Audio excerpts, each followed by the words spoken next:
মালয়েশিয়ার মতো জায়গায় মানুষ পাঠানোর জন্য বা কলিং ভিসায় যাদেরকে নেওয়া হবে বা যারা যাবেন মালয়েশিয়ায় বিভিন্ন ধরনের কাজকর্ম করার জন্য, তাদের মধ্যে যারা পাসপোর্ট জমা দিয়েছেন তাদের জন্য আজকের ভিডিওটা।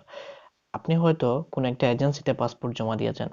এখন সেই এজেন্সির কাছে কোন ডিমান্ড লেটার আছে বা সেই এজেন্সি বৈধ কিনা বা সরকার কর্তৃক রিক্রুটিং এজেন্সি কিনা সেটা কিভাবে চেক করবেন তা দেখাবো আমি আজকের এই ভিডিওতে। সো আপনার হাতে থাকা মোবাইল ফোনটি দিয়ে আপনি বুঝতে পারবেন যে আপনি যে এজেন্সিতে পাসপোর্ট জমা দিয়েছেন বা দিবেন সেই এজেন্সিটা সরকার কর্তৃক রিক্রুটিং এজেন্সি কিনা বা বৈধ কিনা, বা তারা কতটা কাজের ডিমান্ড লেটার পেয়েছে বা কতজন মানুষ নিতে পারবে এবং কি কি ধরনের কাজ তারা পেয়েছে। অর্থাৎ তারা যদি গ্লোব ফ্যাক্টরিতে কাজ পেয়ে থাকে বা ডিমান্ড লেটার পেয়ে থাকে, তাহলে সেখানে আপনারা দেখতে পারবেন নিজে নিজেই সরকারি ওয়েবসাইট থেকে।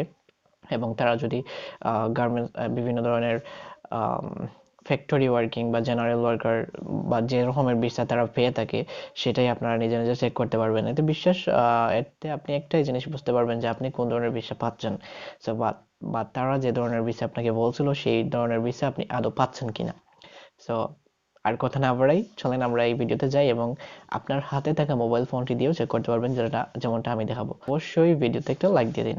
ওকে, তাহলে আমি চলে আসলাম আমার মোবাইলের স্ক্রিনে এবং আমি আমার এই ভিডিওর ডেসক্রিপশনে, অর্থাৎ আমার এই ভিডিওর নিচে দেখবেন একটা লিঙ্ক দেওয়া আছে বা ফার্স্ট কমেন্টে।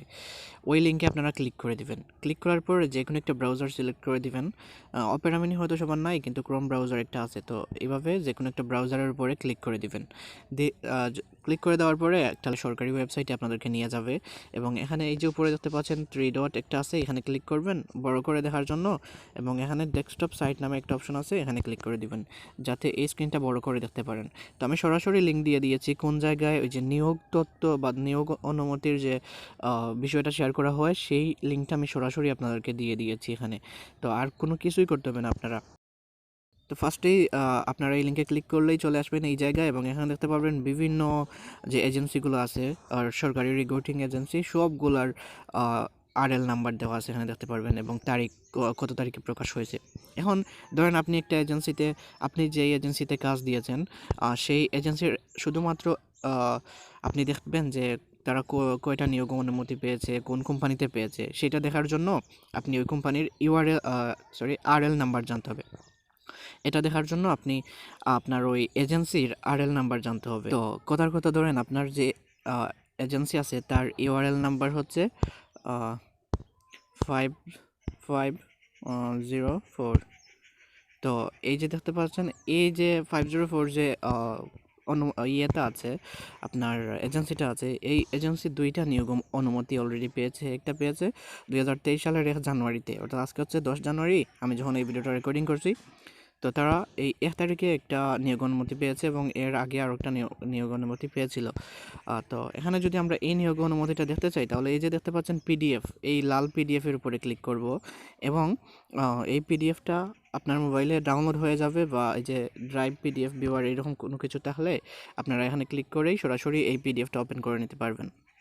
তো এই যে দেখতে পারবেন তারা যে যেই নিয়োগ অনুমতিটা পেয়েছে, সেই নিয়োগ অনুমতিতে এখানে উপরে লেখা দেখতে পারবেন 29 জন কর্মীর নিয়োগ অনুমতি নিম্নলিখিত শর্ত সাপেক্ষে প্রদান করা হলো, মানে 29 জন তারা নিতে পারবে।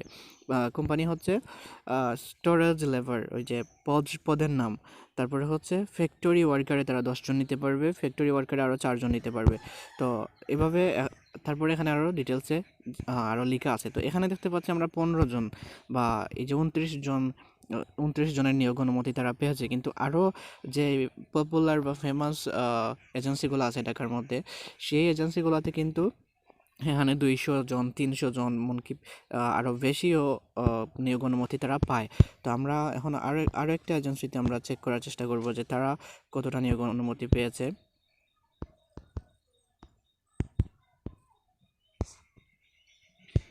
আমরা এখানে যে ফার্স্টে যেই ইয়েটা দেখতে পাচ্ছি আরএল নাম্বার 1530, এই ওয়েবসাইটে দেখি তারা লাস্ট 9 তারিখ নিয়োগ অনুমতি পেয়েছে। তো আমরা এখানে পিডিএফের উপরে যদি ক্লিক করি, তাহলে তাদের নিয়োগ অনুমতিটা আমরা দেখতে পারবো। সেই ক্ষেত্রে এখানে দেখতে পাচ্ছেন এই যে সরকারি রিক্রুটিং এজেন্সি, এই এজেন্সি তারা 87 জন কর্মী নিয়োগ অনুমতি পেয়েছে। এখন এখানে আছে 10 জন হচ্ছে ফ্যাক্টরি ওয়ার্কার, 30 জন ক্লিনার, 47 জন হচ্ছে অয়েল পাম প্লান্টেশন মানে পাম অয়েলে কাজ। তো আপনারা এটা যখন আপনার এজেন্সিতে কাজ দিবেন তখন দেখবেন যে আপনাকে যদি ফ্যাক্টরি ওয়ার্কার বলে তাহলে ফ্যাক্টরি ওয়ার্কার বিষয়টা এখানে আছে কিনা অ্যাভেলেবল, তখন তারা আপনাকে সেই বিষয়টা নিশ্চিত করতে পারবে। তো এভাবেই আপনারা দেখতে পারবেন যে কোন কোম্পানি কোন এজেন্সি কতটা আহ,